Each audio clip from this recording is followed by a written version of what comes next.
Olivia menatap pantulan dirinya di cermin besar yang membingkai dinding kamar mereka. Gaun sutra berwarna zamrud memeluk tubuhnya dengan pas. Warna yang selalu Arga bilang membuatnya tampak bersinar. 7 tahun.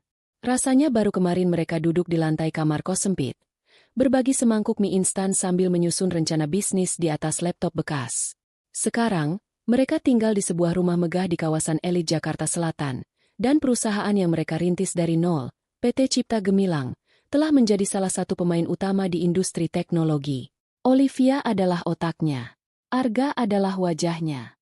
Begitulah pembagian peran mereka sejak awal. Olivia, dengan karakternya yang lebih tenang dan analitis, merancang setiap strategi, membangun arsitektur sistem, dan memastikan operasional berjalan mulus di belakang layar. Sementara Arga, dengan pesonanya yang luwes dan kemampuannya berbicara di depan umum, menjadi CEO yang dipuja media, yang menjalin relasi dan menutup kesepakatan-kesepakatan besar. Hubungan mereka adalah simbiosis yang sempurna, atau setidaknya, begitulah yang Olivia yakini selama ini. Namun, 6 bulan terakhir terasa berbeda. Arga sering pulang larut, dan saat di rumah pun, tubuhnya ada tetapi pikirannya melayang entah kemana. Percakapan mereka menjadi dangkal, lebih sering membahas target perusahaan ketimbang perasaan mereka. Olivia mencoba mengerti. Perusahaan sedang berkembang pesat, dan tekanan pada seorang CEO pastilah luar biasa. Ia menepis keraguan kecil yang mulai tumbuh di hatinya, meyakinkan dirinya bahwa ini hanyalah fase. Malam ini adalah malam perayaan 7 tahun pernikahan mereka. Arga sudah memesan tempat di restoran paling eksklusif di puncak gedung pencakar langit, menjanjikan sebuah kejutan istimewa. Harapan Olivia membuncah. Mungkin ini saatnya mereka kembali terhubung, merayakan tidak hanya kesuksesan bisnis, tetapi juga perjalanan mereka sebagai pasangan. Kamu sudah siap? Suara Arga dari ambang pintu membuyarkan lamunannya. Ia tampak gagah dengan setelan jas mahal, senyumnya lebar, tetapi tidak mencapai matanya. Ada kilat aneh di sana, sesuatu yang tidak bisa Olivia pahami. Sudah, aku siap, jawab Olivia sambil tersenyum, meraih tas tangannya dan menghampiri suaminya. Arga merangkul pinggangnya, tetapi terasa lebih seperti sebuah formalitas daripada sebuah ungkapan kasih sayang. Perjalanan menuju restoran diisi oleh obrolan Arga tentang rencana ekspansi perusahaan ke pasar Asia Tenggara. Olivia mendengarkan, sesekali menimpali dengan pertanyaan teknis yang menunjukkan pemahamannya yang mendalam, tetapi ia merasa seperti seorang rekan bisnis, bukan istri yang sedang merayakan hari jadi. Restoran itu luar biasa. Dinding kaca dari lantai ke langit-langit menyajikan pemandangan kerlip lampu Jakarta yang tak berujung. Meja mereka dihiasi kelopak mawar putih, dan sebotol sampanye mahal sudah menanti dalam ember perak. Suasananya begitu romantis, kontras dengan kehampaan yang mulai merayapi hati Olivia. Untuk kita, kata Arga sambil mengangkat gelasnya setelah pelayan menuangkan sampanye. 7 tahun yang luar biasa. Olivia membalas senyumnya, mencoba merasakan kehangatan yang sama seperti tahun-tahun sebelumnya. Untuk kita, balasnya lembut. Mereka makan dalam diam yang canggung. Olivia mencoba mencairkan suasana dengan mengenang masa lalu. Kamu ingat waktu server pertama kita jebol di tengah malam? Kita panik dan begadang sampai pagi, hanya ditemani kopi saset dan biskuit. Arga tertawa kecil, tetapi tawanya terdengar kosong. Masa-masa perjuangan. Untung saja sudah lewat. Aku justru merindukannya kadang-kadang. Aku Olivia. Saat itu, hanya ada kita berdua. Rasanya semua masalah bisa kita hadapi selama kita bersama. Kita tidak bisa terus hidup di masa lalu, Olivia, kata Arga, nadanya sedikit tajam. Kita harus melihat ke depan. Inovasi, efisiensi, itulah yang terpenting sekarang. Hati Olivia sedikit mencelos mendengarnya. Kata-kata Arga terdengar seperti kutipan dari buku seminar bisnis. Kehangatan dalam kenangan mereka seolah membentur dinding es. Ia memutuskan untuk tidak melanjutkan. Mungkin Arga benar. Ia harus fokus pada masa kini. Setelah hidangan penutup disajikan, Arga berdeham. Soal melihat ke depan, aku punya kejutan yang aku janjikan. Jantung Olivia berdebar sedikit lebih cepat. Ia menatap suaminya dengan penuh harap. Mungkin sebuah rencana liburan romantis, atau hadiah perhiasan yang sudah lama ia inginkan. Arga menegakkan duduknya, Raut wajahnya berubah menjadi serius, seolah sedang memimpin rapat dewan direksi. Seperti yang kamu tahu, perusahaan kita butuh darah segar. Seseorang dengan visi yang agresif dan mampu mengeksekusi ide-ide besar dengan cepat. Selama ini, posisi wakil direktur sengaja aku kosongkan karena aku mencari orang yang benar-benar tepat. Olivia mengangguk pelan. Posisi itu adalah miliknya. Mereka sudah membicarakannya sejak 2 tahun lalu. Begitu perusahaan stabil, Olivia akan menempati posisi itu secara resmi, menjadi partner sejajar dengan Arga tidak hanya di balik layar, tetapi juga dalam struktur organisasi. Dan setelah melalui pertimbangan yang matang, lanjut Arga, matanya menatap lurus ke arah Olivia. Aku dengan gembira ingin memberitahumu, sebagai orang pertama, bahwa aku telah menemukan orang yang tepat. Dewan Direksi sudah menyetujui pengangkatan Tiara sebagai wakil direktur baru PT Cipta Gemilang, efektif mulai minggu depan. Dunia Olivia seakan berhenti berputar. Udara di sekelilingnya terasa menipis. Nama itu, Tiara, bergema di telinganya. Asisten pribadi Arga. Seorang gadis lulusan baru yang baru 6 bulan bekerja di perusahaan. Cerdas dan ambisius, memang, tetapi pengalamannya nol besar dibandingkan dirinya. Napas Olivia tercekat di tenggorokan. Ia mencoba mengatakan sesuatu, tetapi tidak ada suara yang keluar. Rasanya seperti ada tangan tak terlihat yang mencekik lehernya. Pemandangan kota di luar jendela kaca menjadi buram oleh air mata yang menggenang di pelupuk matanya. Ini bukan kejutan. Ini adalah sebuah penghinaan. Sebuah pernyataan bahwa 7 tahun kerja kerasnya, semua malam tanpa tidur, semua strategi yang ia rancang, tidak berarti apa-apa. Ia merasa ditelanjangi di tengah keramaian. Harga dirinya dicabik-cabik oleh suaminya sendiri di malam yang seharusnya menjadi perayaan cinta mereka. Arga tersenyum puas, seolah ia baru saja mengumumkan sebuah pencapaian gemilang. Sama sekali tidak menyadari atau mungkin tidak peduli pada kehancuran di wajah istrinya. Ia mengangkat gelasnya lagi. Sebuah langkah besar untuk masa depan perusahaan. Selamat untuk kita. Olivia hanya bisa menatap kosong pada gelas sampahnya di tangannya. Buih-buih kecil yang naik ke permukaan tampak seperti jeritan sunyi dari hatinya yang baru saja diremukan tanpa ampun. Perjalanan pulang adalah sebuah penyiksaan dalam keheningan. Radio mobil dimatikan. Suara yang terdengar hanyalah deru halus mesin mobil mewah mereka yang melaju di jalanan Jakarta yang lengang dan dengung pendingin udara yang terasa menusuk tulang. Olivia memalingkan wajahnya ke jendela, menatap lampu-lampu jalan yang berlalu dalam kilatan buram. Setiap kilatan cahaya terasa seperti pecahan kaca yang menusuk matanya. Ia tidak menangis. Rasa sakitnya terlalu dalam untuk air mata. Yang ia rasakan adalah campuran antara amarah yang membakar, kekecewaan yang dingin, dan kebingungan yang menyesakan. Pikirannya terus memutar ulang ucapan Arga. Tiara, wakil direktur. Bagaimana bisa? Apa yang terjadi pada janji mereka? Pada mimpi mereka? Arga menyetir dengan tenang. Kedua tangannya mencengkeram kemudi dengan santai. Ia sesekali melirik Olivia, mungkin mengharapkan sebuah reaksi, entah itu ucapan selamat atau pertanyaan. Tapi Olivia tetap diam. Ia tidak akan memberikan kepuasan itu padanya. Tidak di sini. Begitu mereka tiba di rumah, Olivia langsung turun dari mobil tanpa menunggu Arga membukakan pintu untuknya. Ia berjalan melewati garasi yang berisi 2 mobil Eropa lainnya, memasuki rumah besar mereka yang terasa asing dan dingin. Setiap sudut rumah yang dulu ia tata dengan penuh cinta kini terasa mengejeknya. Ruang keluarga yang luas, dapur modern dengan peralatan canggih, kolam renang di halaman belakang yang memantulkan cahaya lampu taman. Semua ini adalah buah kerja kerasnya, tetapi malam ini, ia merasa seperti tamu tak diundang. Ia berhenti di tengah ruang keluarga, membelakangi pintu, menunggu Arga masuk. Ia butuh penjelasan.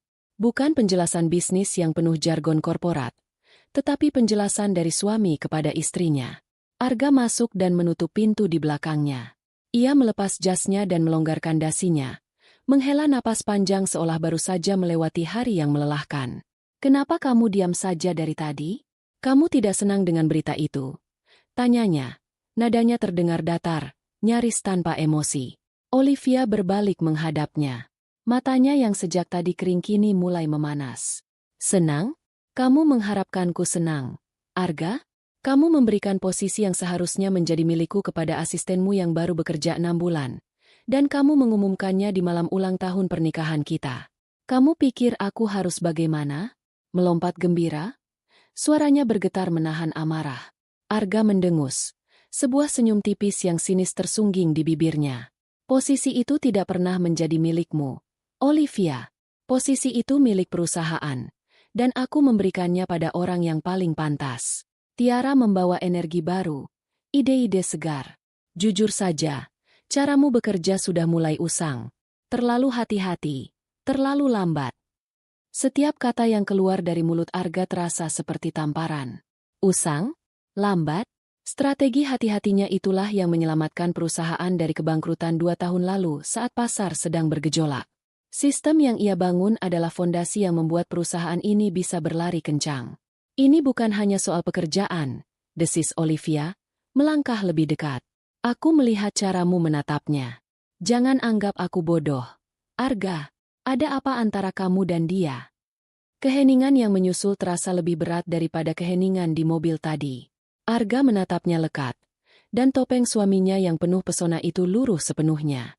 Yang tersisa adalah wajah seorang pria asing yang dingin dan kejam. Ya, akunya tanpa ragu sedikit pun. Kami memiliki hubungan.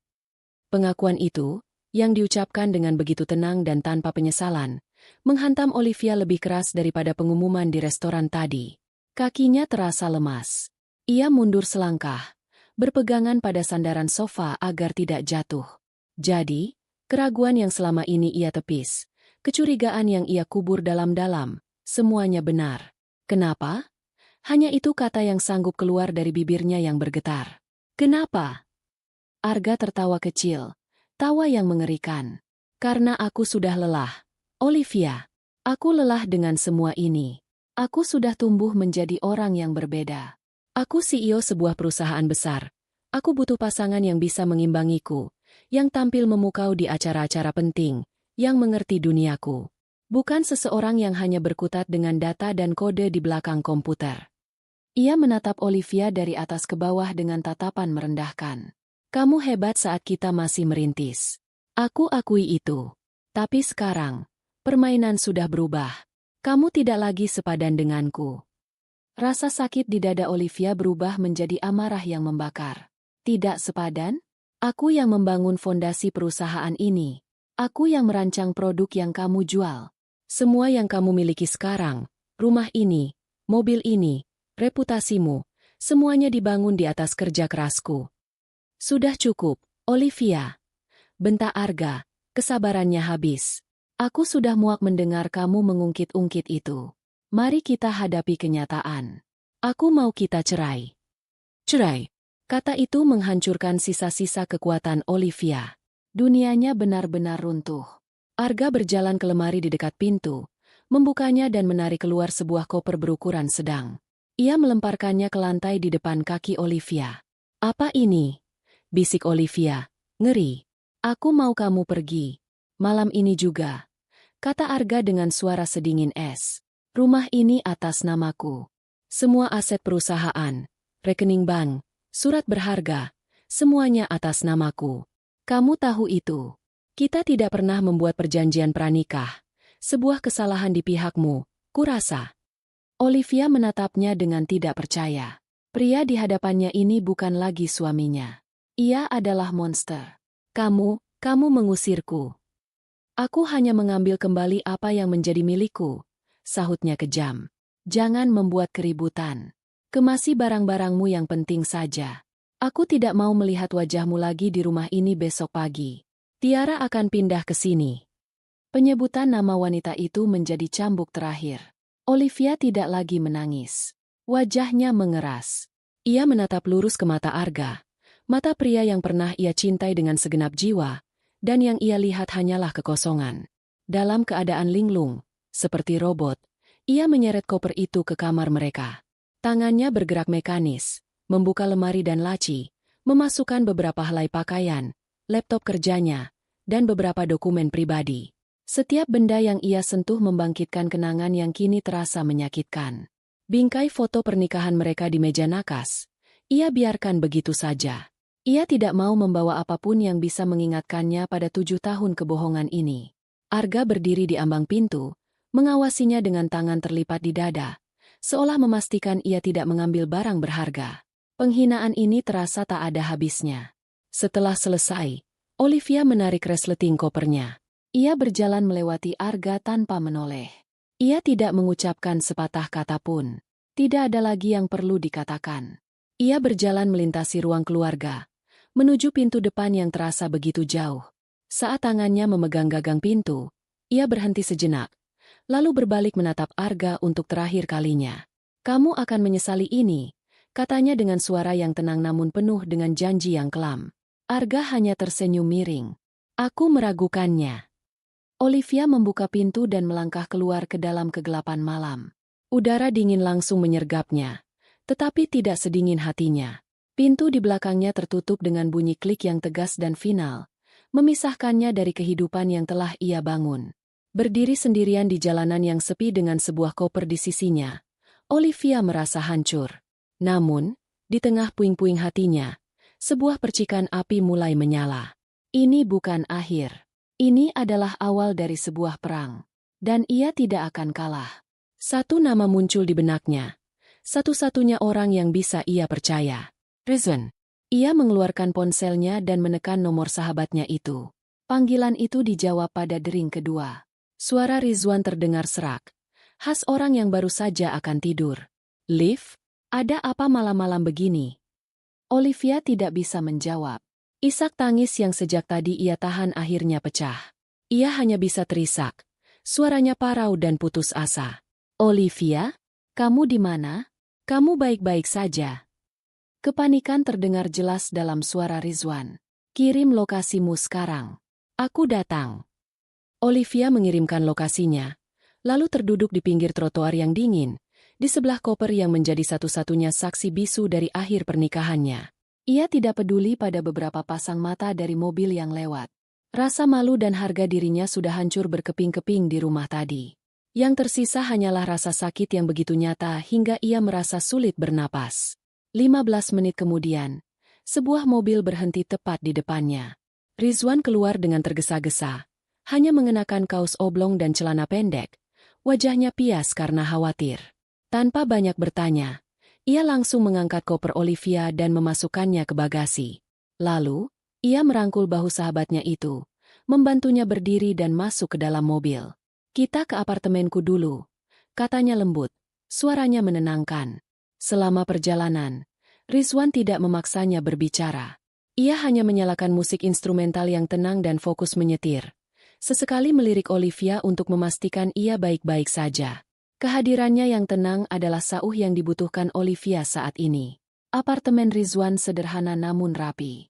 Sebuah ruang kerja kecil terlihat di sudut ruang tamu, penuh dengan tumpukan buku-buku hukum. "Duduk dulu, aku buatkan teh hangat," kata Rizwan sambil menuntun Olivia ke sofa. Begitu secangkir teh hangat diletakkan di tangannya yang gemetar, pertahanan Olivia runtuh. Ia menceritakan semuanya.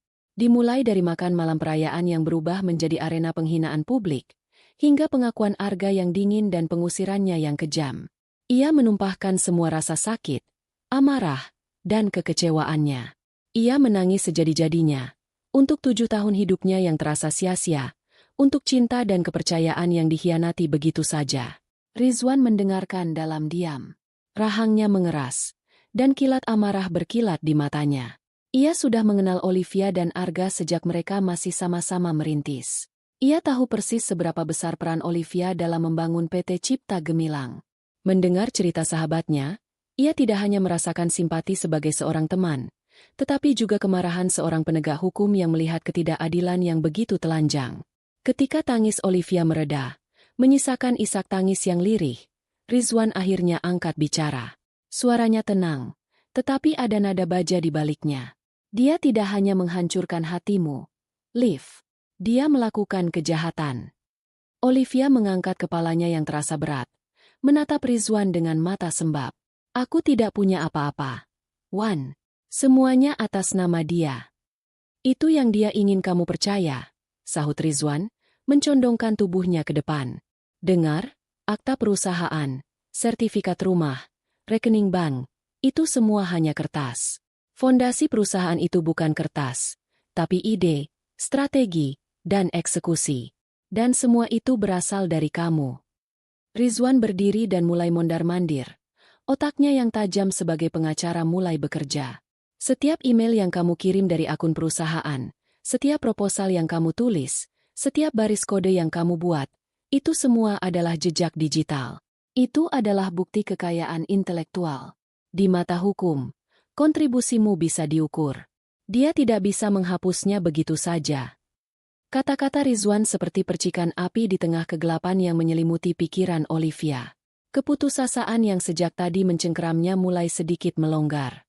Otaknya yang analitis, yang selama ini tertidur oleh rasa sakit, mulai merespons. Jadi, ada yang bisa aku lakukan? Tanyanya dengan suara serak. Bukan hanya bisa dilakukan, tegas Rizwan. Kita akan melakukannya. Tapi aku harus tahu. Apa tujuanmu? Kamu mau setengah harta Gonogini sesuai hukum? Atau kamu mau sesuatu yang lebih? Olivia terdiam sejenak. Bayangan wajah Arga yang tersenyum sinis saat mengusirnya melintas di benaknya. Rasa sakit di hatinya mulai berubah bentuk. Air matanya telah kering. Dan yang tersisa kini adalah bara api yang dingin dan membara. Ini bukan lagi soal uang atau aset. Ini soal keadilan. Soal merebut kembali hidup dan harga dirinya yang telah diinjak-injak.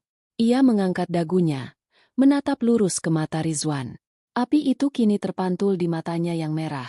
Aku tidak mau setengah dari hartanya, Wan, katanya dengan suara yang mantap, tanpa getar sedikit pun. Aku mau perusahaanku kembali. Aku mau semua yang telah aku bangun. Dan aku mau dia merasakan bagaimana rasanya kehilangan segalanya.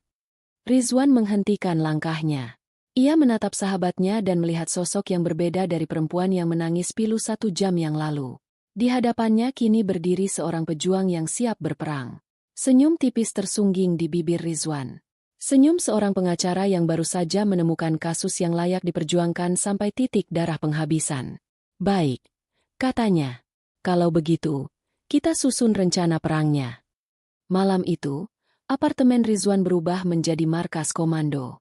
Papan tulis putih yang biasanya berisi coretan kasus hukum kini dipenuhi dengan diagram alur, daftar aset, dan nama-nama orang penting di PT Cipta Gemilang. Olivia, dengan ingatannya yang fotografis, membeberkan setiap detail operasional perusahaan, struktur keuangan, proyek-proyek yang sedang berjalan, klien-klien utama, hingga kelemahan dalam sistem keamanan siber yang ia rancang sendiri. Rizwan mendengarkan, mencatat, dan menerjemahkan semuanya ke dalam strategi hukum. Mereka bekerja tanpa lelah, ditemani oleh cangkir-cangkir kopi yang terus terisi. Kesedihan Olivia telah menguap, digantikan oleh adrenalin dan fokus yang tajam. Ia tidak lagi merasa seperti korban. Ia adalah seorang ahli strategi yang sedang mempersiapkan serangan balasan paling telak dalam hidupnya. Saat fajar mulai menyingsing di ufuk timur Jakarta, papan tulis itu telah penuh dengan rencana multilangkah yang rumit. Rencana untuk membongkar kebohongan Arga, mengguncang perusahaannya dari dalam, dan pada akhirnya, mengambil alih kendali. Olivia menatap hasil kerja mereka semalaman. Kelelahan fisik tidak terasa. Untuk pertama kalinya sejak tadi malam, ia merasa memiliki kekuatan. Ia menoleh pada Rizwan yang sedang meregangkan punggungnya yang kaku. Terima kasih, Wan. Aku tidak tahu harus bagaimana tanpamu. Rizwan tersenyum tulus. Aku hanya menyediakan senjatanya. Liv, perang ini kamu yang akan pimpin. Sekarang, coba tidur dulu beberapa jam. Kita butuh energi untuk langkah pertama. Olivia mengangguk. Saat ia berbaring di sofa yang telah disiapkan Rizwan, matanya terasa berat. Namun sebelum terlelap, satu pikiran terlintas di benaknya. Arga mengira telah membuangnya seperti sampah. Dia tidak tahu bahwa dia baru saja melepaskan kekuatan yang selama ini menopangnya.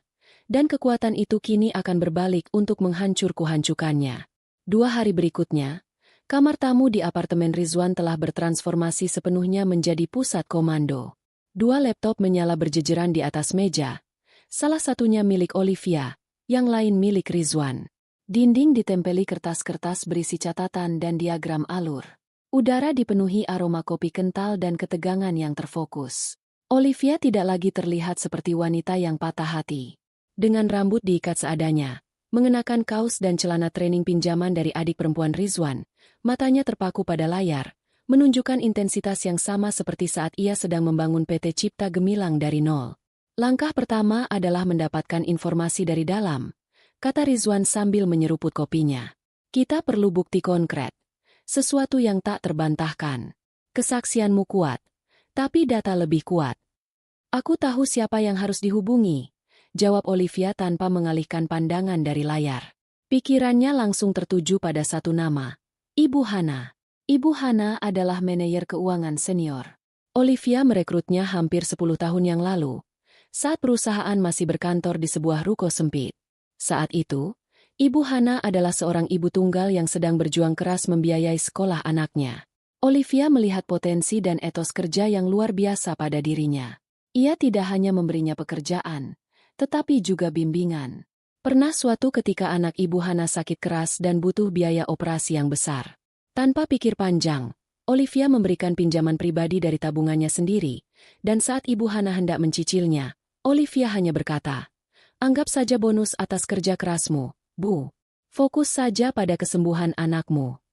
Utang budi semacam itu tidak mudah dilupakan. Loyalitas Ibu Hana tidak pernah diragukan. Ia adalah salah satu dari sedikit orang di perusahaan yang tahu persis seberapa besar kontribusi Olivia yang sebenarnya, karena setiap pengajuan dana untuk proyek-proyek awal selalu melalui persetujuan mereka berdua. Olivia mengambil ponselnya. Menghubungi Ibu Hana harus dilakukan dengan sangat hati-hati. Menelepon ke kantor terlalu berisiko. Iya. Mengetik sebuah pesan singkat. "Selamat siang, Bu Hana. Ini Olivia. Saya harap Ibu baik-baik saja. Apakah Ibu ada waktu luang untuk minum kopi sore ini? Ada sesuatu yang ingin saya bicarakan." Di luar kantor, tentu saja. Jantungnya berdebar saat menekan tombol kirim. Ini adalah langkah pertaruhan pertama. Jika Ibu Hana menolak atau lebih buruk, melapor pada Arga, rencana mereka bisa berantakan sebelum dimulai. Balasan datang 10 menit kemudian. "Tentu, Bu Olivia. Saya ikut prihatin dengan berita yang saya dengar. Kantor terasa sangat berbeda tanpa Ibu. Tentukan saja tempat dan waktunya. Saya akan datang." Olivia menghela napas lega. Dia mau bertemu, katanya pada Rizwan. Mereka memilih sebuah kedai kopi kuno di daerah pinggiran kota, jauh dari gedung-gedung perkantoran Sudirman dan pengawasan Arga. Olivia datang lebih dulu, memilih meja di sudut yang terpencil. Jantungnya berdebar kencang saat melihat sosok Ibu Hana masuk ke kedai. Wanita paruh baya itu tampak lebih tua dari terakhir kali ia melihatnya. Gurat kekhawatiran terlihat jelas di wajahnya. "Bu Olivia," sapa Ibu Hana dengan suara lirih sambil duduk di hadapannya. "Saya turut sedih. Apa yang Pak Arga lakukan sungguh keterlaluan." Kehangatan dan ketulusan dalam suara Ibu Hana membuat pertahanan Olivia sedikit goyah. Namun ia segera menguatkan dirinya. "Terima kasih, Bu Hana. Saya menghubungi Ibu bukan untuk mengeluh. Saya butuh bantuan." Olivia tidak bertele-tele. Ia menceritakan rencananya secara garis besar, tanpa detail teknis yang membahayakan. Ia menjelaskan bahwa ia akan melawan Arga secara hukum untuk mendapatkan kembali haknya, dan untuk itu, ia memerlukan bukti dari dalam. Wajah Ibu Hana menunjukkan campuran antara kemarahan pada Arga dan kesetiaan pada Olivia. "Sejak Ibu pergi, semuanya menjadi kacau," keluh Ibu Hana. "Nona Tiara itu bertingkah seperti ratu. Dia sama sekali tidak mengerti bisnis, tapi permintaannya banyak. Pak Arga juga berubah. Dia menjadi sombong dan tidak mau mendengar masukan siapapun. Mereka menghamburkan uang perusahaan untuk hal-hal yang tidak perlu." "Hal-hal seperti apa?" tanya Olivia, matanya menajam. "Perjalanan bisnis ke Bali setiap akhir pekan, renovasi ruangan wakil direktur yang menghabiskan ratusan juta, pembelian barang-barang mewah dengan kartu kredit perusahaan yang laporannya selalu ditandai sebagai biaya representasi," jelas Ibu Hana, nadanya penuh kejengkelan. "Inilah yang mereka cari." "Bu Hana," kata Olivia dengan suara pelan namun tegas. "Saya butuh laporan pengeluaran itu. Laporan kartu kredit perusahaan yang dipegang Arga dan Tiara, laporan biaya perjalanan dinas, dan rincian anggaran renovasi. Bisakah Ibu mendapatkannya untuk saya?" Tanpa ragu sedikit pun, Ibu Hana mengangguk. "Tentu saja, Bu. Dengan senang hati. Anggap saja ini cara saya membalas semua kebaikan Ibu selama ini." Saya muak melihat perusahaan yang ibu bangun dengan susah payah dihancurkan oleh mereka. Mereka menyusun rencana untuk penyerahan data secara aman. Ibu Hana akan menyalin semua berkas ke sebuah flash drive dan meninggalkannya di loker penitipan barang di sebuah stasiun kereta. Kuncinya akan ia letakkan di bawah pot bunga di depan kedai kopi tempat mereka bertemu. Rencana itu terdengar seperti adegan film mata-mata, tetapi mereka tidak mau mengambil risiko. 2 hari kemudian, Olivia kembali ke kedai kopi itu seorang diri. Dengan jantung berdebar, ia mengambil kunci dari bawah pot bunga dan segera menuju stasiun. Di dalam loker nomor 27, tergeletak sebuah amplop coklat. Di dalamnya ada sebuah flash drive. Malam itu, di apartemen Rizwan, mereka membuka isi flash drive tersebut. Isinya adalah sebuah tambang emas. Ratusan halaman laporan bank, tagihan kartu kredit, dan nota-nota pengeluaran. Semuanya ada di sana, terdokumentasi dengan rapi oleh Ibu Hana. Mereka menemukan tagihan dari butik desainer ternama untuk sebuah tas seharga mobil kota, yang dalam laporan ditulis sebagai pembelian aset kantor. Ada tagihan dari resor bintang 5 di Bali untuk pertemuan dengan investor di akhir pekan, lengkap dengan biaya spa dan makan malam romantis. Ada biaya sewa helikopter untuk survei lokasi proyek yang tidak pernah ada. Olivia menelusuri setiap transaksi dengan tangan dingin, sementara Rizwan membuat catatan hukum di sampingnya. Setiap angka adalah paku untuk peti mati Arga. Ini luar biasa, bisik Rizwan. Matanya berbinar melihat tumpukan bukti digital di hadapan mereka. Ini bukan hanya pengeluaran yang tidak etis. Liv, ini penggelapan dana dalam jabatan. Ini adalah tindak pidana. Olivia menatap layar laptop, menatap deretan angka yang mewakili pengkhianatan Arga. Ia tidak merasakan sakit lagi. Yang ia rasakan adalah kekuatan. Mereka telah mendapatkan amunisi pertama, dan amunisi ini sangat kuat. Ia menutup laptopnya. Ini baru permulaan, Wan, katanya. Suaranya mantap. Sekarang, mari kita siapkan serangan pertama. Permainan catur telah dimulai, dan sang ratu baru saja menggerakkan bidak pertamanya. Setelah kemenangan pertama yang sunyi itu, apartemen Rizwan tidak lagi terasa seperti tempat perlindungan sementara, melainkan sebuah pusat strategi yang sesungguhnya. Kemenangan itu tidak membawa sorak-sorai, hanya kepuasan dingin yang mengendap di hati Olivia. Ia telah membuktikan bahwa ia bisa menyerang dari kegelapan, melumpuhkan bagian vital dari perusahaannya sendiri tanpa meninggalkan jejak. Namun, ia tahu ini hanyalah pertempuran pembuka. Untuk memenangkan perang, ia perlu melancarkan serangan yang lebih sistematis dan menghancurkan. Fokusnya kini tertuju pada proyek Cakrawala. Proyek ini adalah kesayangan Arga, sebuah inisiatif pengembangan perangkat lunak manajemen sumber daya manusia yang digadang-gadang akan menjadi sumber pendapatan baru yang masif bagi perusahaan. Arga telah menyerahkan tanggung jawab penuh atas proyek ini kepada Tiara, sebuah langkah yang dimaksudkan untuk mengukuhkan posisi sang kekasih di mata dewan direksi dan para investor. Bagi Olivia, ini adalah target yang sempurna. Menghancurkan proyek Cakrawala tidak hanya akan menimbulkan kerugian finansial, tetapi juga akan menghancurkan kredibilitas Tiara dan arogansi Arga dalam satu pukulan telak. Mereka terlalu percaya diri, gumam Olivia pada suatu malam. Matanya terpaku pada deretan kode di layar laptopnya. Rizwan duduk di seberang meja, menelaah dokumen hukum, tetapi perhatiannya ikut tersita oleh intensitas yang terpancar dari sahabatnya. "Apa yang kamu temukan?" tanya Rizwan. "Sebuah kelemahan," jawab Olivia.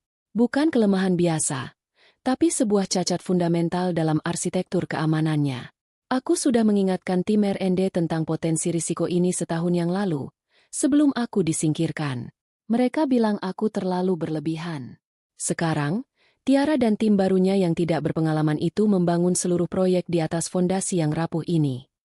Olivia menjelaskan kepada Rizwan rencananya, sebuah strategi yang ia sebut kuda Troya digital. Di masa-masa awal perusahaan, saat ia membangun infrastruktur siber dari nol, ia menciptakan sebuah pintu belakang atau backdoor. Itu adalah sebuah protokol akses darurat yang terenkripsi dan tersembunyi dengan sangat baik, yang hanya diketahui olehnya. Tujuannya murni untuk pemulihan sistem jika terjadi serangan siber katastrofik dari luar. Ironisnya, kini ia akan menggunakan kunci darurat itu untuk menyusup ke dalam istananya sendiri. Malam itu, Setelah Rizwan tertidur di kamarnya, Olivia memulai operasinya. Jari-jarinya menari di atas papan ketik dengan keanggunan seorang pianis. Ia tidak merasa seperti seorang peretas yang menerobos masuk, melainkan seperti seorang arsitek yang berjalan melewati koridor-koridor rahasia di gedung yang ia rancang sendiri. Ia melewati lapisan-lapisan firewall yang ia bangun, membypass protokol keamanan yang ia tulis. Rasanya surreal dan menyakitkan, seperti hantu yang mengunjungi kembali rumah lamanya. Dalam hitungan menit, ia sudah berada di dalam server utama perusahaan. Folder proyek Cakrawala terbuka di hadapannya. Di sana ada segalanya. Cetak biru proyek, ribuan baris kode sumber, strategi pemasaran lengkap, jadwal peluncuran, bahkan notulen rapat negosiasi dengan calon klien-klien besar. Ia mengunduh sebuah berkas kunci yang berisi detail kerentanan sistem tersebut. Langkah selanjutnya adalah memilih penerima, hadiah, beracun ini. Pilihan jatuh pada PT Inovasi Mandiri, pesaing utama mereka. Perusahaan itu dipimpin oleh seorang CEO yang terkenal agresif dan tidak akan menyia-nyiakan kesempatan sekecil apapun untuk menghancurkan lawannya. Memberikan informasi ini kepada mereka sama saja dengan menyerahkan rudal kendali kepada seorang jenderal yang haus perang. Olivia membuat sebuah alamat email sekali pakai, lalu menggunakan jaringan terenkripsi yang memantulkan sinyalnya melalui beberapa server di negara yang berbeda, membuatnya mustahil untuk dilacak. Ia menulis pesan yang singkat dan anonim. Subjek: sebuah hadiah untuk tim riset Anda. Isi: anggap ini sebagai kontribusi kecil untuk persaingan yang lebih sehat di industri kita. Perhatikan baik-baik celah keamanan pada baris kode autentikasi. Semoga bermanfaat. Di bawahnya, ia melampirkan berkas terkompresi yang berisi data krusial tersebut. Dengan satu klik, kuda Troya itu pun dikirim. Tidak ada ledakan, tidak ada suara. Hanya sebuah tindakan sunyi di tengah malam buta yang akan memicu badai besar. Hari-hari berikutnya terasa menegangkan. Olivia dan Rizwan memantau setiap berita bisnis dengan saksama. Ibu Hana melaporkan bahwa di kantor, semua orang sedang bersemangat mempersiapkan peluncuran awal proyek Cakrawala yang tinggal 2 minggu lagi. Arga dan Tiara sering terlihat memimpin rapat dengan senyum penuh kemenangan.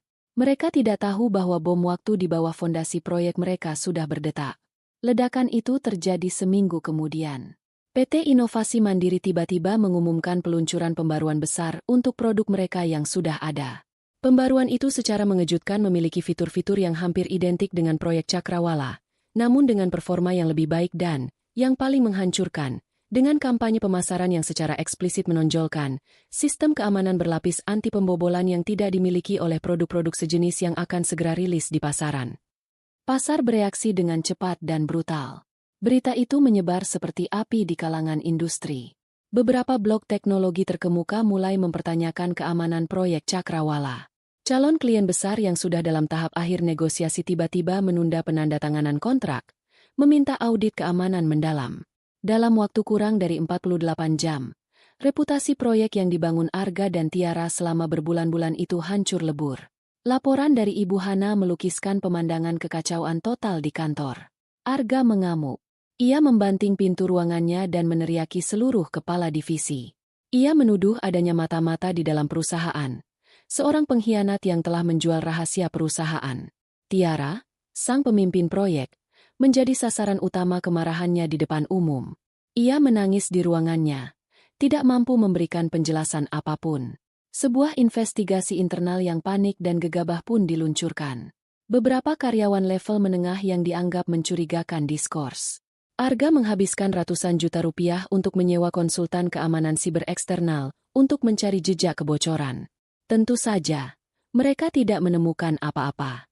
Jejak Olivia sudah bersih, terhapus dari sistem seperti bisikan angin. Dalam arogansinya, Arga tidak pernah sekalipun berpikir bahwa serangan ini datang dari luar, apalagi dari istri yang telah ia buang, yang ia anggap lemah dan tidak berdaya. Malam itu, Olivia duduk di depan laptopnya, membaca berita utama di sebuah portal bisnis. Proyek ambisius PT Cipta Gemilang gagal total sebelum diluncurkan, kerugian ditaksir mencapai miliaran rupiah. Wajahnya tenang, tanpa senyum. Ini bukan tentang kebahagiaan. Ini tentang keseimbangan yang mulai dipulihkan. Serangan pertama telah mengenai sasarannya dengan presisi bedah. Sementara Arga dan seisi kantor PT Cipta Gemilang masih sibuk memburu hantu di dalam sistem digital mereka, Olivia dan Rizwan sudah mempersiapkan serangan kedua. Kali ini, medan perangnya bukan lagi dunia maya yang tak terlihat, melainkan dunia nyata yang penuh dengan peraturan dan birokrasi yang mengikat. Selagi dia sibuk mencari mata-mata di antara karyawannya, kita akan menghantam fondasi keuangannya, kata Rizwan. Wajahnya tampak serius saat ia menyusun berkas-berkas yang mereka dapatkan dari Ibu Hana menjadi sebuah laporan yang rapi. Serangan digital itu menyakitkan, tapi serangan dari pemerintah bisa melumpuhkan. Senjata mereka adalah flash drive dari Ibu Hana, yang berisi bukti-bukti pengeluaran fiktif dan penyalahgunaan fasilitas perusahaan oleh Arga dan Tiara. Rizwan telah menghabiskan berhari-hari untuk memilah dan menganotasi setiap transaksi, mengubah data mentah itu menjadi narasi hukum yang solid tentang penggelapan dan potensi pengemplangan pajak. Rizwan menjelaskan strateginya kepada Olivia. Kita akan mengirimkan laporan ini secara anonim ke dua lembaga sekaligus, Direktorat Jenderal Pajak dan Otoritas Jasa Keuangan. Kenapa dua? Tanya Olivia. Dua target, dua jenis kerusakan, jelas Rizwan. Laporan ke Dirjen Pajak akan menyoroti bagaimana mereka memanipulasi biaya operasional untuk mengurangi laba kena pajak. Ini akan memicu audit besar-besaran. Audit pajak itu seperti operasi usus buntu tanpa bius. Mereka akan mengobrak-abrik setiap catatan keuangan, dan ini sangat mengganggu operasional. Sementara laporan ke OJK, lanjutnya, akan fokus pada pelanggaran tata kelola perusahaan yang baik. Sebagai perusahaan teknologi besar yang selalu menggoda investor, reputasi di mata OJK sangatlah vital. Laporan penyalahgunaan dana oleh CEO akan membuat mereka masuk dalam daftar pantauan. Investor akan lari tunggang langgang. Rencana itu sempurna. Serangan ini tidak meninggalkan jejak yang mengarah pada Olivia, namun dampaknya akan terasa langsung ke jantung keuangan dan reputasi perusahaan. Dengan menggunakan koneksi internet aman, Rizwan menyusun laporan pengaduan masyarakat atau whistleblowing di portal resmi kedua lembaga tersebut. Laporannya ditulis dengan bahasa yang formal, dingin, dan penuh fakta. Ia tidak menambahkan emosi atau tuduhan personal. Ia hanya menyajikan data, salinan tagihan kartu kredit, nomor referensi transaksi, tanggal, dan keterangan palsu yang tertulis di laporan internal perusahaan. Ia secara spesifik menyoroti beberapa transaksi paling mencolok, seperti pembelian perhiasan yang dicatat sebagai hadiah untuk klien, dan sewa kapal pesiar pribadi yang dilaporkan sebagai biaya survei lepas pantai. Setelah laporan terkirim, masa penantian pun dimulai. Berbeda dengan serangan digital yang hasilnya terlihat dalam hitungan hari, berurusan dengan birokrasi pemerintah membutuhkan kesabaran. Minggu-minggu berlalu. Olivia tetap fokus, sesekali bertukar pesan dengan Ibu Hana untuk memantau situasi di kantor. Suasananya suram. Kegagalan proyek Cakrawala telah membuat moral karyawan anjlok. Arga menjadi semakin paranoid dan mudah marah. Tiara, setelah dipermalukan di depan umum, kini lebih banyak diam dan menghindari sorotan. Olivia memanfaatkan waktu penantian itu untuk terus belajar dan menyusun rencana jangka panjang bersama Rizwan. Ia mempelajari tren pasar, menganalisis kelemahan kompetitor, dan mulai merancang seperti apa PT Cipta Gemilang di bawah kepemimpinannya nanti. Pikirannya tidak lagi dipenuhi oleh rasa sakit, melainkan oleh visi masa depan. Kemudian, pada suatu Selasa pagi yang sibuk, ponsel Olivia bergetar. Sebuah pesan masuk dari Ibu Hana. Bu, gawat, ada tim pemeriksa dari kantor pajak datang. Mereka bawa surat perintah pemeriksaan lengkap. Seluruh tim keuangan tidak boleh menyentuh dokumen apapun. Mereka langsung menyegel ruang arsip. Jantung Olivia berdebar kencang. Kali ini bukan karena takut, melainkan karena antisipasi. Sudah dimulai, bisiknya pada Rizwan yang sedang berada di sebelahnya. Kabar berikutnya datang beberapa jam kemudian. Lebih buruk dari yang Arga bayangkan. Sebagai bagian dari prosedur standar dalam investigasi dugaan penggelapan pajak, tim pemeriksa mengeluarkan surat perintah pembekuan sementara atas sebagian besar rekening operasional utama perusahaan. Langkah ini diambil untuk mencegah perusahaan menghilangkan barang bukti atau memindahkan aset secara ilegal selama proses audit berlangsung. Pembekuan rekening itu adalah pukulan telak yang melumpuhkan. Dalam sekejap, PT Cipta Gemilang menjadi raksasa yang lumpuh. Pembayaran kepada vendor dan pemasok tertunda. Proyek-proyek klien yang membutuhkan modal kerja mandek. Dan yang paling menakutkan bagi karyawan, jadwal pembayaran gaji di akhir bulan menjadi tidak menentu. Kepanikan menyebar di seluruh kantor. Arga, yang selama ini mengandalkan aliran dana perusahaan yang tak terbatas untuk menutupi gaya hidupnya dan menenangkan para investor, tiba-tiba mendapati keran uangnya tertutup rapat. Ibu Hana melaporkan bahwa Arga keluar dari ruang rapat dengan para pemeriksa pajak dengan wajah pucat pasi, dipenuhi amarah dan ketakutan yang tak bisa disembunyikan. Ia membanting pintu ruangannya begitu keras hingga membuat beberapa karyawan terlonjak kaget. Kartu kredit perusahaan atas nama Arga dan Tiara diblokir oleh bank sebagai akibat dari pembekuan rekening. Sumber dana untuk kemewahan mereka terputus. Mereka terperangkap. Di apartemennya yang tenang, jauh dari kekacauan itu, Olivia menutup laptopnya. Pilar-pilar keuangan yang menopang kerajaan Arga kini bergetar hebat. Ia bisa membayangkan kepanikan suaminya, kemarahannya yang tak berdaya. Arga masih sibuk mencari musuh di tempat yang salah, tidak menyadari bahwa gempa bumi yang mengguncangnya berasal dari kekuatan yang pernah ia anggap remeh dan buang begitu saja. Pilar itu belum runtuh, tapi retakannya sudah mulai terlihat. Dan Olivia sudah siap dengan palu godam berikutnya. Kekacauan akibat pembekuan rekening bank adalah awal dari pendarahan hebat yang dialami PT Cipta Gemilang. Operasional perusahaan yang sebelumnya berjalan seperti mesin yang diminyaki dengan baik, kini tersendat-sendat seperti mesin tua yang kehabisan oli. Melalui laporan harian dari Ibu Hana, Olivia bisa memvisualisasikan kepanikan di dalam kantor. Para manajer proyek berteriak frustrasi karena tidak bisa membayar vendor perangkat lunak. Tim HR pusing tujuh keliling mencoba menenangkan ratusan karyawan yang khawatir gaji mereka tidak akan turun tepat waktu. Di puncak menara gadingnya, Arga kini bukan lagi seorang CEO yang disegani, melainkan seorang kapten kapal yang kapalnya sedang karam, sibuk menyumpah serapah pada badai alih-alih mencoba menambal lubang. Di apartemen Rizwan, suasana justru tenang dan terkendali. Papan tulis putih mereka kini dipenuhi nama-nama baru, daftar pemegang saham minoritas. Binatang buas itu sudah terluka dan mencium bau darahnya sendiri, kata Rizwan sambil menunjuk ke sebuah nama di papan tulis. Sekarang saatnya kita memanggil kawanan hiu untuk berpesta. Rencana mereka memasuki fase ketiga, menggoyahkan kepercayaan investor. Serangan-serangan sebelumnya dirancang untuk merusak organ internal perusahaan. Serangan kali ini bertujuan untuk memutus aliran darah dari luar. Olivia, dengan pengalamannya menggaet investor di masa-masa awal, tahu persis kelemahan mereka. Para pemegang saham minoritas, sekumpulan investor perorangan dan firma modal ventura kecil, adalah kelompok yang paling mudah panik.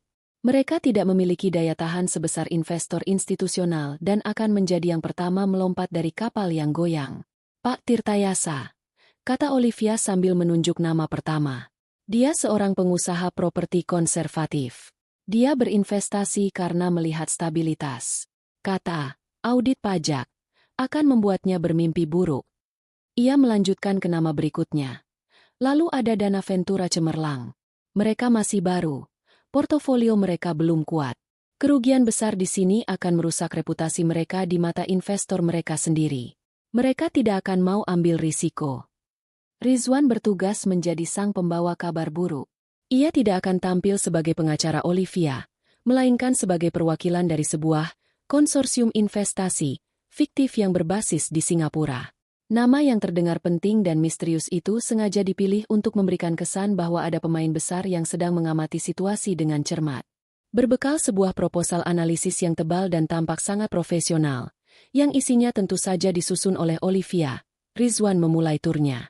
Proposal itu tidak berisi tuduhan, melainkan hanya fakta-fakta dingin, rangkuman kegagalan proyek Cakrawala yang disajikan sebagai bukti mismanajemen strategis, salinan clipping berita daring mengenai investigasi pajak yang sedang berlangsung, dan proyeksi keuangan suram yang menunjukkan bagaimana pembekuan rekening akan menggerus laba perusahaan hingga titik nol. Pertemuan pertama adalah dengan Pak Tirtayasa di sebuah klub golf pribadi. Rizwan, dengan setelan jasnya yang sempurna dan sikapnya yang tenang, tampak seperti seorang bankir investasi kawakan. Ia tidak menyarankan Pak Tirtayasa untuk menjual sahamnya. Ia hanya menyajikan data dan bertanya dengan sopan. Melihat tingkat volatilitas dan risiko hukum yang sedang dihadapi perusahaan saat ini, bagaimana Bapak menilai prospek investasi ini dalam 6 bulan ke depan? Benih keraguan itu tertanam. Pak Tirtayasa, yang selama ini hanya melihat PT Cipta Gemilang sebagai mesin pencetak uang, kini melihatnya sebagai bom waktu. Pertemuan berikutnya dengan manajer Dana Ventura cemerlang berjalan serupa. Rizwan dengan lihai membingkai situasi ini sebagai krisis tata kelola perusahaan yang parah. Ia bahkan secara halus menyinggung bahwa kliennya sedang mempertimbangkan untuk melakukan akuisisi jika harga sahamnya jatuh ke tingkat yang masuk akal. Ini adalah sebuah gertakan, tetapi gertakan yang cerdas. Ia menciptakan ilusi bahwa jika mereka tidak segera menjual, mereka mungkin akan kehilangan segalanya dalam sebuah pengambil alihan paksa. Efeknya persis seperti yang mereka harapkan. Telepon di antara para investor minoritas mulai berdering. Kepanikan adalah penyakit yang menular. Cerita tentang konsorsium dari Singapura dan krisis tata kelola menyebar dari mulut ke mulut. Dalam benak mereka, nilai investasi mereka yang tadinya bernilai miliaran rupiah kini seolah sedang meleleh seperti es di tengah gurun. Dan saat itulah PT Asa Bangkit mulai bergerak. Perusahaan cangkang yang didirikan Rizwan melalui seorang notaris kepercayaannya itu muncul entah dari mana, menawarkan diri untuk membeli saham-saham bermasalah itu. Tentu saja, dengan harga diskon yang sangat besar, hampir 40% di bawah nilai buku. Bagi para investor yang panik, tawaran itu seperti skoci penyelamat di tengah lautan badai. Rugi besar memang, tetapi lebih baik daripada kehilangan segalanya. Satu persatu, mereka menjual saham mereka. Pak Tirtayasa adalah yang pertama. Lalu disusul oleh Dana Ventura cemerlang dan beberapa investor perorangan lainnya. Semua transaksi dilakukan dengan cepat dan senyap. Arga, yang terlalu sibuk berurusan dengan para auditor pajak dan menenangkan klien yang marah, sama sekali tidak menyadari adanya pergerakan senyap di struktur kepemilikan sahamnya. Ia tidak tahu bahwa fondasi kekuasaannya sedang digerogoti dari bawah. Di apartemen Rizwan, Olivia memantau setiap transaksi melalui laptopnya. Sebuah diagram lingkaran di layarnya perlahan-lahan berubah warna. Potongan kue berwarna biru yang mewakili kepemilikan PT Asa Bangkit terus membesar. 5%, 10%, 15, 20. Setiap angka yang bertambah terasa seperti satu langkah lebih dekat menuju tujuannya. Ia tidak merasakan kegembiraan, hanya fokus yang dingin dan membara. Ia sedang membeli kembali setiap tetes keringat, setiap malam tanpa tidur, setiap pengorbanan yang pernah ia curahkan untuk perusahaan itu, dengan menggunakan kepanikan dan ketakutan para investor sebagai mata uangnya. Badai yang ia ciptakan kini telah membawa hasil yang ia inginkan. Titik kehancuran Arga datang bukan dalam bentuk ledakan, melainkan dalam bentuk sebuah panggilan telepon. Ia sedang duduk di mejanya yang megah, memijat pelipisnya yang berdenyut, ketika teleponnya berdering. Di seberang sana, suara Pak Tirtayasa terdengar panik dan marah. Arga, apa-apaan ini? Kenapa kamu tidak pernah bilang kalau perusahaanmu sedang diawasi oleh konsorsium asing? Aku baru saja menjual seluruh sahamku. Pengacaraku bilang aku beruntung masih bisa keluar. Pengacara bernama Rizwan itu bilang. Nama itu, Rizwan. Dunia Arga seakan membeku. Gema nama itu di telinganya menyalakan sebuah koneksi yang mengerikan. Rizwan, sahabat Olivia, pengacara.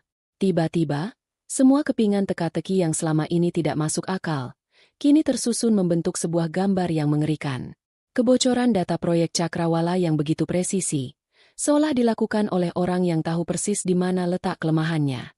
Laporan anonim ke kantor pajak, yang begitu detail hingga langsung memicu audit besar. Dan sekarang, kepanikan investor yang disebarkan oleh pengacara sahabat istrinya. Ini bukan nasib buruk. Ini bukan kesialan. Ini adalah sebuah serangan yang terencana, terkoordinasi, dan brilian.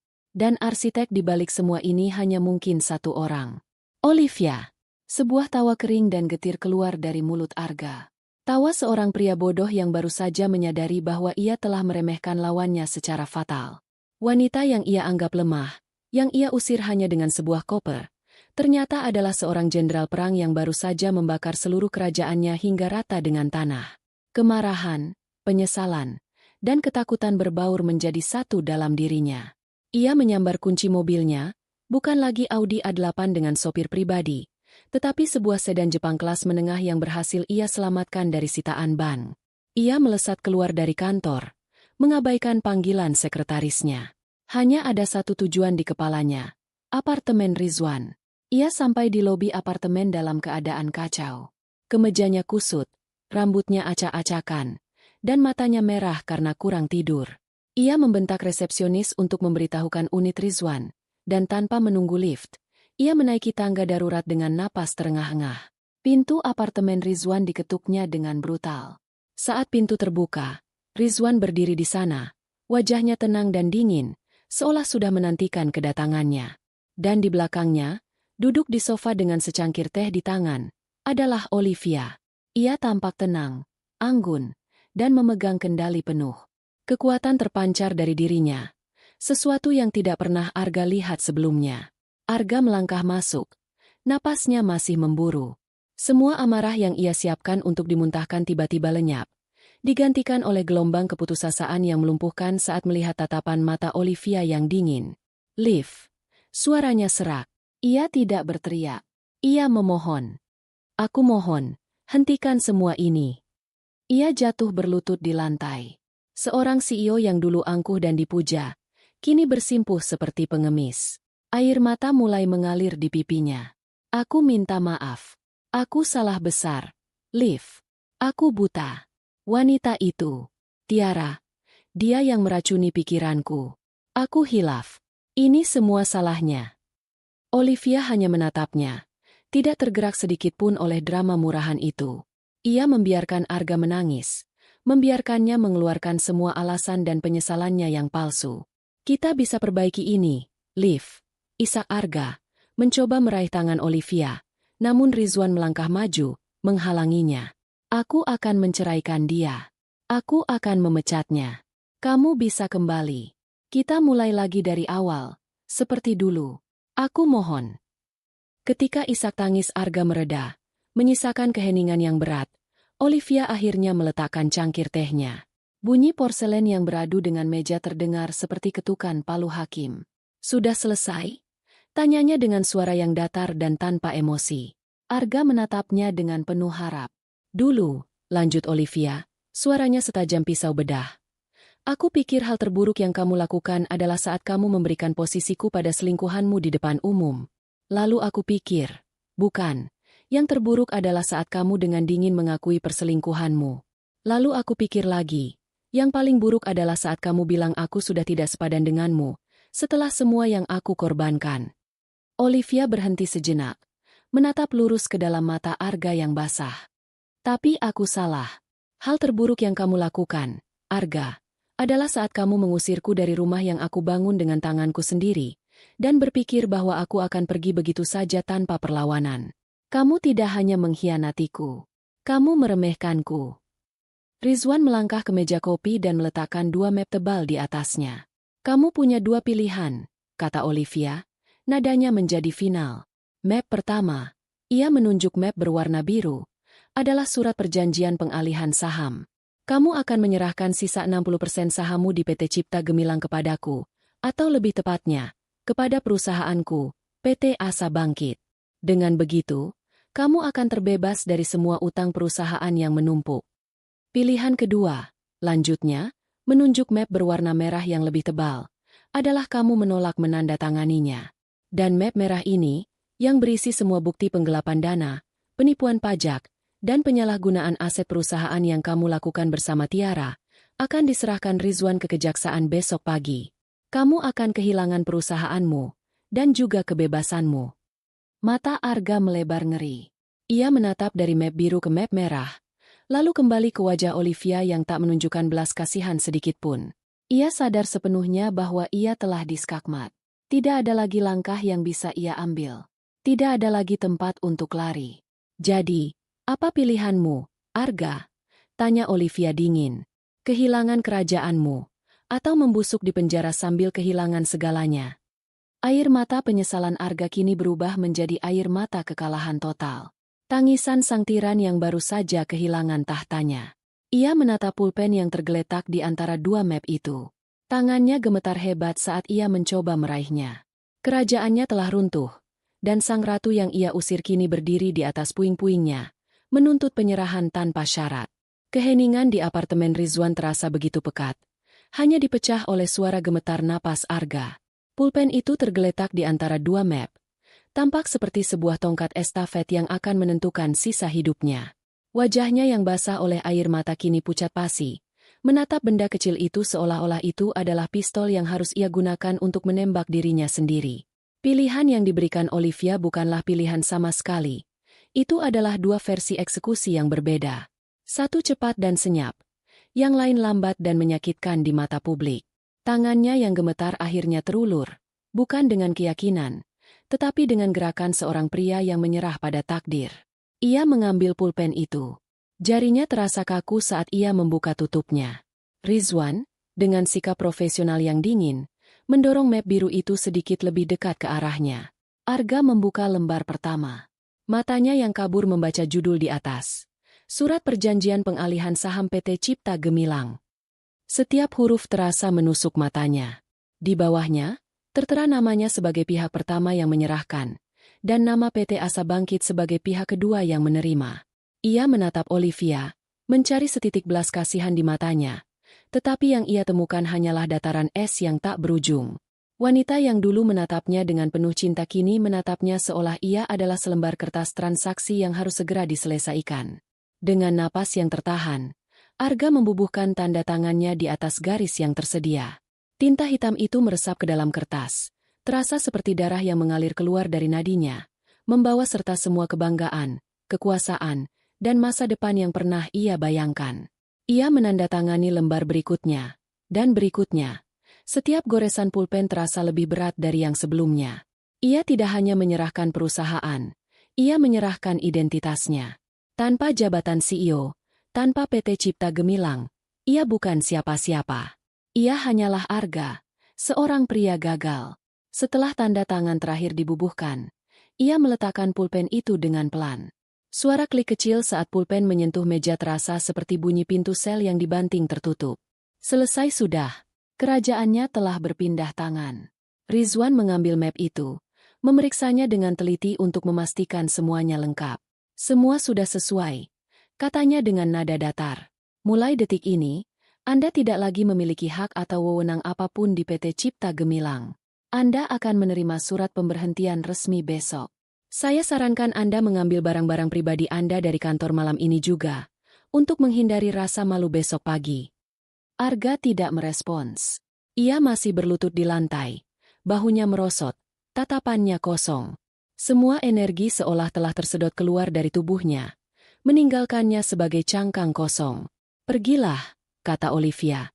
Suaranya pelan namun tegas.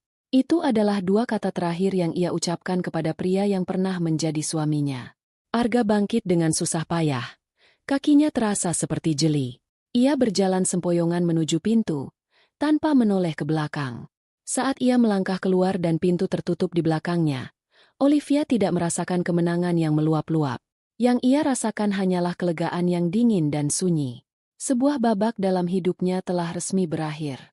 Keesokan paginya, Olivia melangkah masuk ke lobi PT Cipta Gemilang. Ia tidak datang sebagai hantu dari masa lalu, melainkan sebagai sang pemilik baru. Ia mengenakan setelan blazer berwarna putih gading yang tajam, rambutnya ditata rapi, dan langkahnya mantap. Beberapa karyawan di lobi tertegun melihatnya. Bisik-bisik langsung menyebar seperti api. Wanita yang mereka kira telah disingkirkan kini kembali, dan ia memancarkan aura kekuasaan yang tak terbantahkan. Ia tidak berhenti di lobi. Ia langsung menuju lift eksekutif dan menekan tombol lantai teratas. Saat pintu lift terbuka, ia disambut oleh sekretaris Arga yang tampak pucat dan bingung. Tanpa mengucapkan sepatah kata pun, Olivia berjalan melewatinya, menuju pintu besar ruang rapat Dewan Direksi. Di dalam, semua kepala divisi telah dikumpulkan oleh Ibu Hana atas perintahnya. Mereka duduk dengan wajah tegang, tidak tahu apa yang sedang terjadi. Yang mereka tahu hanyalah CEO mereka, Arga, tidak bisa dihubungi sejak semalam, dan Ibu Hana tiba-tiba meminta mereka semua berkumpul untuk sebuah pengumuman darurat. Pintu terbuka dan Olivia melangkah masuk. Keheningan total menyelimuti ruangan. Semua mata tertuju padanya, dipenuhi keterkejutan dan rasa tidak percaya. Selamat pagi, sapa Olivia dengan suara tenang yang menggema di seluruh ruangan. Mungkin banyak dari Anda yang terkejut melihat saya di sini. Singkatnya, per hari ini, melalui perusahaan induk saya, PT Asa Bangkit, saya telah menjadi pemegang saham mayoritas yang baru di PT Cipta Gemilang. Sebuah gumaman kaget terdengar di antara para manajer. Saya tahu beberapa minggu terakhir ini adalah masa yang sulit bagi kita semua.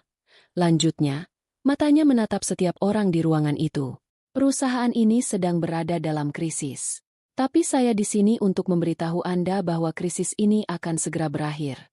Kita akan melakukan restrukturisasi total, dimulai dari puncak. Tepat pada saat itu, pintu ruang rapat terbuka lagi. Tiara masuk dengan tergesa-gesa. Wajahnya menunjukkan kejengkelan. Maaf saya terlambat. Ada. Kalimatnya terputus saat ia melihat Olivia berdiri di kepala meja. Wajahnya langsung berubah dari angkuh menjadi pucat pasi. Ah, Nona Tiara, kata Olivia dengan senyum tipis yang dingin.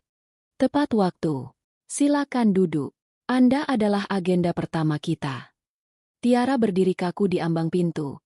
Tampak bingung dan takut. Apa? Apa yang kamu lakukan di sini? Saya sedang memimpin rapat di perusahaan saya sendiri. Jawab Olivia enteng. Sesuatu yang seharusnya Anda tanyakan adalah, apa yang masih Anda lakukan di sini? Dengan sebuah isyarat dari Olivia, Ibu Hana menyalakan proyektor. Layar di belakang Olivia menampilkan serangkaian dokumen. Salinan tagihan kartu kredit perusahaan yang digunakan Tiara untuk belanja barang-barang pribadi, proposal proyek Cakrawala yang penuh dengan kesalahan fatal, dan email internal yang menunjukkan ketidakmampuannya dalam mengelola tim. Di hadapan kita semua, kata Olivia, suaranya kini terdengar tajam dan berwibawa, adalah wakil direktur PT Cipta Gemilang. Seseorang yang diangkat bukan karena kompetensi, melainkan karena alasan lain. Seseorang yang memimpin proyek paling ambisius kita menuju kegagalan total. Dan seseorang, Olivia berhenti sejenak, membiarkan ketegangan memuncak, yang ikut serta dalam menggunakan dana perusahaan untuk kepentingan pribadi. Layar proyektor kini menampilkan foto-foto yang diambil dari media sosial Tiara. Ia berpose dengan tas desainer yang sama persis dengan yang tertera di tagihan kartu kredit perusahaan, berlibur di resor mewah di Bali pada tanggal yang sama dengan perjalanan dinas fiktifnya. Bukti itu tak terbantahkan dan memalukan. Wajah Tiara memerah, lalu pucat, lalu kembali memerah. Ia ingin membantah, tetapi tidak ada kata-kata yang bisa keluar. Tiara, kata Olivia dengan nada final. Atas nama PT Cipta Gemilang, saya memberhentikan Anda dari posisi Anda, efektif saat ini juga. Tim keamanan akan mengantar Anda ke meja Anda untuk mengambil barang-barang pribadi Anda, lalu mengantar Anda keluar dari gedung ini. Anda diberi waktu 15 menit. Tiara menatap Olivia dengan mata penuh kebencian dan air mata. Kamu tidak bisa melakukan ini. Saya bisa, dan saya sudah melakukannya, balas Olivia dingin. Ia menekan tombol intercom di meja. Keamanan, silakan ke ruang rapat Dewan Direksi. Dua petugas keamanan berbadan tegap masuk ke ruangan. Dengan rasa malu yang luar biasa, disaksikan oleh semua kepala divisi yang dulu mencoba ia perintahkan, Tiara digiring keluar dari ruangan. Pintu tertutup di belakangnya, menandai akhir yang menyedihkan dari karirnya yang singkat dan curang. Olivia kembali menatap timnya yang masih terpana. Pembersihan sudah selesai, katanya. Sekarang, mari kita bicara tentang bagaimana kita akan membangun kembali perusahaan ini. Saya tidak bisa melakukannya sendiri. Saya butuh kalian semua. Orang-orang yang benar-benar peduli pada perusahaan ini. Mari kita mulai bekerja. Untuk pertama kalinya dalam beberapa bulan, secercah harapan muncul di wajah para manajer. Mereka melihat pemimpin sejati di hadapan mereka, bukan tiran paranoid atau ratu yang tidak kompeten. Tepuk tangan pelan dimulai oleh salah satu manajer, lalu diikuti oleh yang lain, hingga seluruh ruangan bergemuruh dengan tepuk tangan yang tulus. Itu adalah suara dukungan, suara kelegaan, dan suara dari sebuah era baru yang baru saja dimulai. Olivia berdiri di sana, di tempat yang seharusnya menjadi miliknya sejak dulu, siap untuk memimpin perusahaannya menuju masa depan yang gemilang. 1 tahun kemudian, pemandangan dari jendela kaca di sudut kantor CEO PT Cipta Gemilang terasa jauh lebih indah. Bukan hanya karena gedung perkantoran itu kini menjadi milik perusahaan sepenuhnya setelah Olivia melunasi semua pinjaman bank, tetapi karena pemandangan itu melambangkan perspektif baru dalam hidupnya. Di bawah kepemimpinannya, perusahaan tidak hanya bangkit, tetapi melesat tinggi. Ia merombak total manajemen, mempromosikan orang-orang berbakat dari dalam seperti Ibu Hana yang kini menjabat sebagai direktur keuangan yang andal, dan membuang semua sisa-sisa kroni Arga yang tidak kompeten.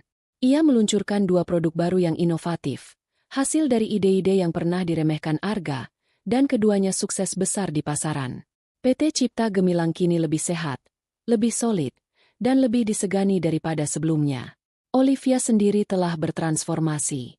Ia bukan lagi seorang istri yang bekerja di balik bayang-bayang suaminya. Ia adalah Olivia Larasati, seorang CEO yang dihormati, yang fotonya sering muncul di sampul majalah bisnis. Ia menjadi pembicara inspiratif di berbagai seminar teknologi, menceritakan kisah kebangkitan perusahaannya, tentu saja, dengan versi yang telah disunting secara profesional, yang lebih menonjolkan strategi bisnis ketimbang drama pribadi. Ia menjadi sosok panutan bagi banyak perempuan di dunia korporat.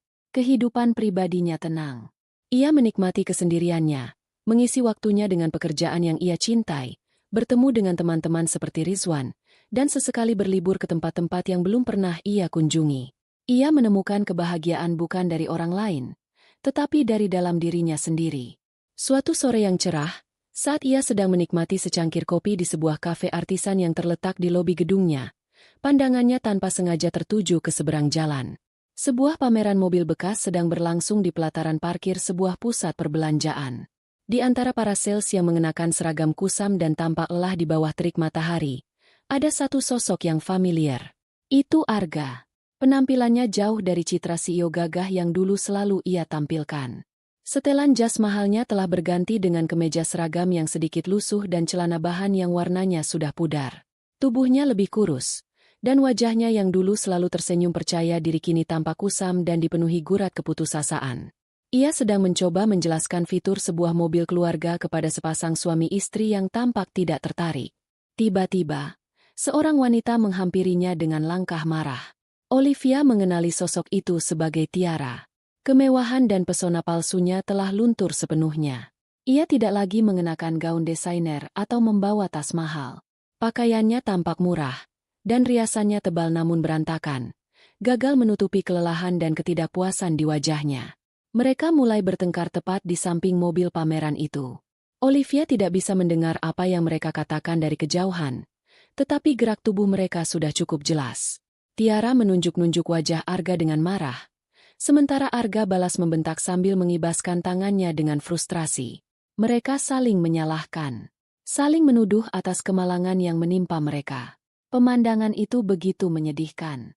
Puncak dari pertengkaran itu adalah saat Tiara mendorong dada Arga dengan keras, lalu berbalik dan pergi meninggalkannya begitu saja, menghilang di antara keramaian. Arga tidak mengejarnya. Ia hanya berdiri terpaku sejenak, sebelum akhirnya terduduk lemas di bemper mobil bekas yang sedang ia coba jual. Ia menundukkan kepalanya, menutupi wajahnya dengan kedua tangannya. Pundaknya terguncang. Seorang pria yang hancur, ditinggalkan sendirian di tengah hiruk-pikuk kota, meratapi nasibnya yang telah ia ciptakan sendiri. Melihat adegan itu dari balik jendela kafenya yang sejuk dan nyaman, Olivia tidak merasakan apa-apa. Tidak ada kebencian yang tersisa. Tidak ada rasa iba. Tidak ada keinginan untuk balas dendam lagi. Semuanya sudah selesai. Pemandangan di seberang jalan itu bukanlah sesuatu yang ia nikmati, melainkan hanyalah sebuah konfirmasi dari hukum alam yang tak terhindarkan, karma. Sebuah senyum tipis, yang nyaris tak terlihat, terukir di bibirnya. Senyum itu bukan senyum kemenangan yang sombong, melainkan senyum kelegaan, senyum penerimaan. Senyum seseorang yang telah berhasil melewati badai tergelap dalam hidupnya dan menemukan daratan yang cerah di seberangnya. Senyum itu kemudian berubah menjadi tawa kecil yang tenang. Tawa yang hanya bisa didengar oleh dirinya sendiri. Tawa terakhir di atas puing-puing kehancuran masa lalunya. Itu adalah suara pembebasan. Ia mengalihkan pandangannya dari pemandangan menyedihkan di seberang jalan, kembali menatap layar laptopnya yang menampilkan proyeksi keuangan kuartal berikutnya. Angka-angka di sana tampak cerah dan penuh harapan. Ia menyesap kopinya sekali lagi, merasakan kehangatannya yang menjalar, lalu kembali mengetik. Ada kerajaan baru yang harus ia bangun, ada puncak-puncak baru yang harus ia taklukkan. Masa lalu telah ia letakkan di tempatnya seharusnya, jauh di belakang, menjadi sekadar catatan kaki dalam kisah suksesnya yang baru saja dimulai.